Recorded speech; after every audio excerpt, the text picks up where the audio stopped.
Yo, what's going on, everybody? So this is breaking news, and I just wanted to make a quick video about this.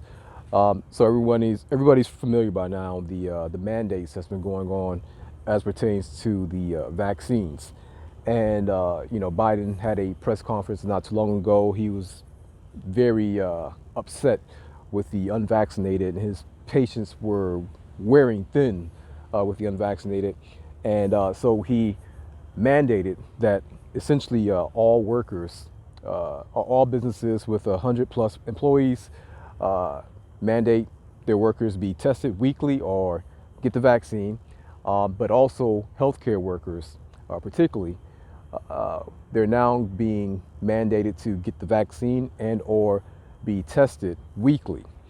And so traditionally, when it comes to vaccinations, you have several types of exemptions. Well, they were going to strip away all those exemptions, whether it be religious exemption or medical exemption. Well, medical exemptions would have still stood if you had a documented history of having issues with vaccines. But they were trying to remove the exemption to be religiously exempted. And today, a couple hours ago, a judge in New York has put a stop to that. It's a temporary restraining order on the mandates for people who are trying to use the religious exemptions. Now, I believe as of right now, this is for healthcare workers, and I could be wrong. It could be just New York in general, employees in general. But you definitely want to check out the article that I posted right now.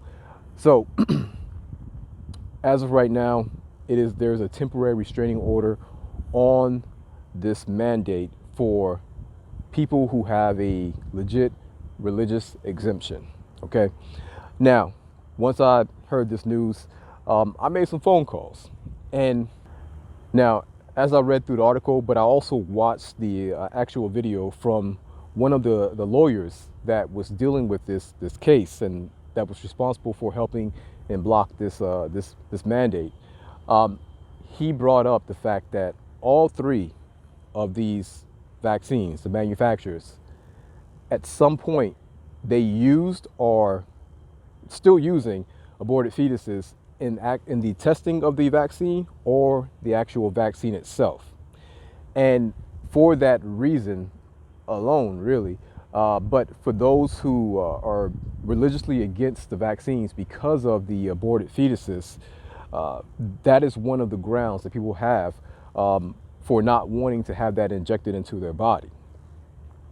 And the interesting thing about that, for me personally, is once I got the information and I started reading into it and doing some research, I started making some phone calls to some fellow New Yorkers, and I spoke to several people, and across the board, it was when I said because of the aborted fetuses, they were like, "What? Aborted fetuses?" I'm like, yeah, like that's a part of the testing, and sometimes it's actually in the actual vaccine itself. Across the board, none of them knew that.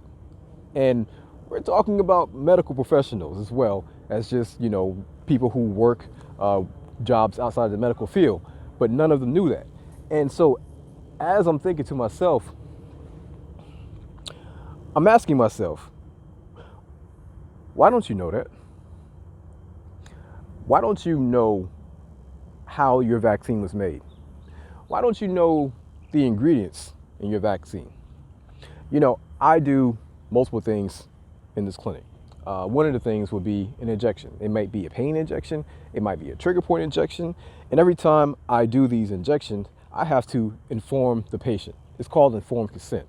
The patient has to know what I am about to inject in their body. They have to know the pros. They have to know the cons. They have to know that, if it's a steroid, it may cause you to retain water fluid.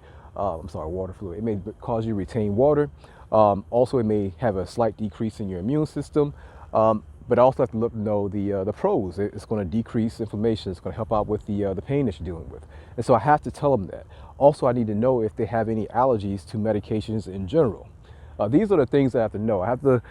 It's not a long process, but I have to ask these questions. And they know the ingredients. They know if it's a mixture of ketorolac with lidocaine, dexamethasone with lidocaine, Toradol. Like, they have to know what's in that because it's their right to know what I'm injecting in their body. And so with all of these people across the board who I spoke with, being so shocked and thrown back about the aborted fetuses being used in the testing or the actual making of the vaccine, I asked the question, why don't you know that? Because I already knew it, and I kind of thought, people would know that. I especially thought the medical practitioners knew that. But why don't you know that? Like, why don't you know, not only why don't you know that, but why don't you know what the ingredients are in that vaccine? Are they telling you the ingredients in the vaccine before they inject it into your arm? What if you are a deeply, and I mean deeply religious person who wants nothing to do with abortions? You are completely okay with people doing with whatever they want to do with their body, but you yourself want nothing to do with the actual process. What if? And what if you are forced under duress to take this vaccine or risk losing your job and your house and your car, and so you are forced to take this vaccine? You take the vaccine, you don't know what's in the vaccine, and then you find out that this vaccine had a process in it that dealt with aborted fetuses. How does someone who finds that out, who is deeply against abortions, deal with that trauma of knowing that something is flowing in their veins that they are adamantly against? How do they now reconcile that trauma of not only being a part of a process they want nothing to do with, but actually having that in their body? How do they deal with that? And why did they not know that they were being exposed to that?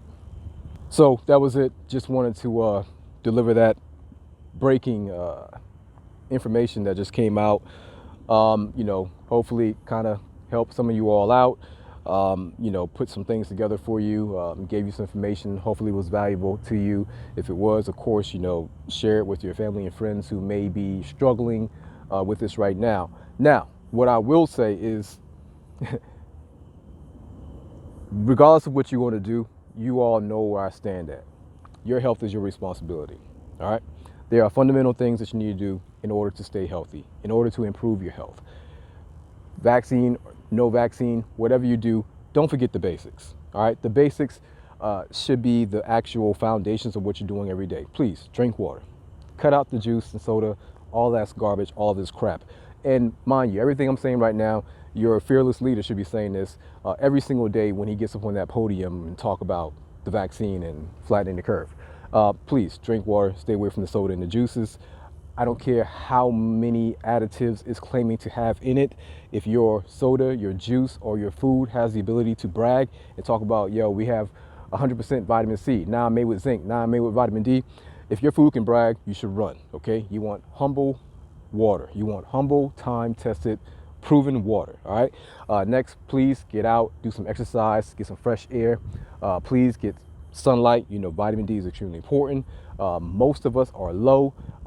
That is changing because everyone's so much more informed about vitamin D and the benefits, but you need vitamin D. Vitamin D is not actually a vitamin, it's a hormone, but you need that, okay? If you are vitamin D deficient, you are playing at a huge disadvantage, all right? So make sure your vitamin D levels are where they need to be. If you need vitamin D, we sell vitamin D. You can check it out right there.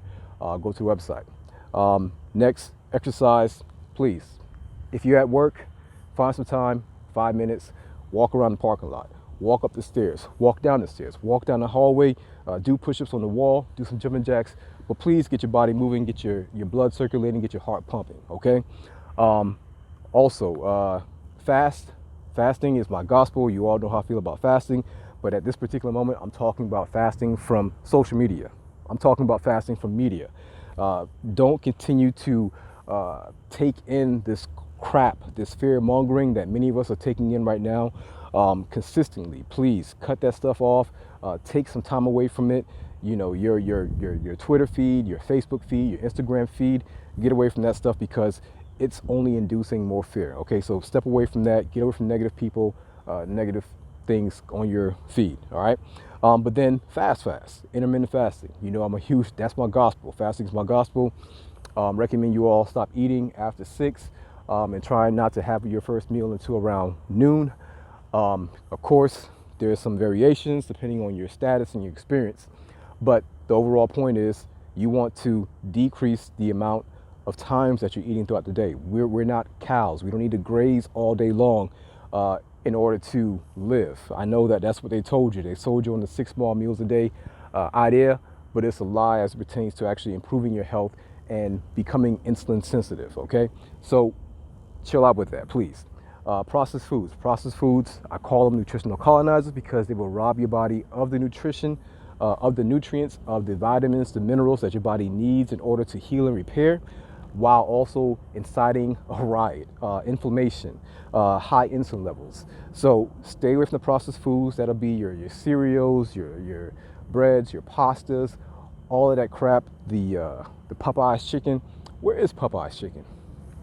I remember they used to be pretty popular. But anyways, the Popeye's chicken, the burgers, the pizza, you know, all those things. Stay away from those because they're not benefiting you as far as health goes. They may be benefiting you as far as, you know, feeling good for the moment. But you know what they say about that stuff. Eat more whole food. Increase your fiber. Salads, greens. You know, eat whole food. So these are just the basic fundamental things. You shouldn't even be debating a back and forth about vaccine or not non-vaccine or unvaccinated if you're not even thinking about dealing with the foundational things. All right. So please don't ignore that part. I get it. Everything else is, you know, sexy and attractive. It's cool to talk about and debate about. But what are you doing that is actually of substance for yourself when it comes to improving your health? All right. So don't forget about the basics. That's it. I appreciate y'all. Love y'all. Like I said, if you want the vitamin D, got it in that link right there. If you felt the video was valuable, share it out to your family and friends. And I'm going to holler at y'all later. As always, our community, our responsibility, we have what it takes. Let's get it. Peace.